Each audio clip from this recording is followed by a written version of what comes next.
C'était il y a près de 7 ans, au moment de la crise des Gilets jaunes. Pour calmer le jeu, Emmanuel Macron lance ses cahiers de doléances. Les citoyens peuvent venir écrire leurs revendications dans leur mairie. Des pages et des pages qui sommeillent aujourd'hui dans les archives.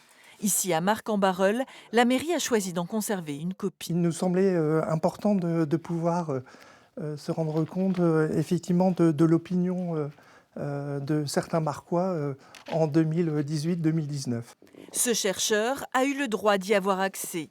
Il milite pour que ses écrits soient rendus publics. On se bat pour la reconnaissance de cette parole, que ce ne soit pas une parole confisquée des Français et que cette parole confisquée devienne une parole effectivement digne, qui soit écoutée pour une transformation en fait de la démocratie. Ces doléances sont une solution pour que les citoyens se reconnaissent dans leurs institutions, se reconnaissent dans ce qui se passe d'un point de vue politique.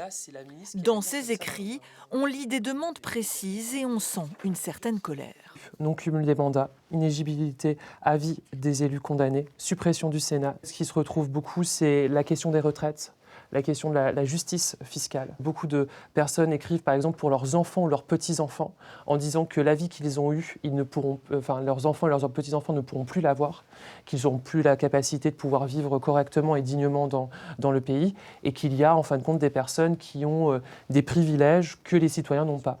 L'association Rendez les doléances espère maintenant que le gouvernement publiera rapidement ses cahiers et qu'une synthèse avec des propositions sera réalisée.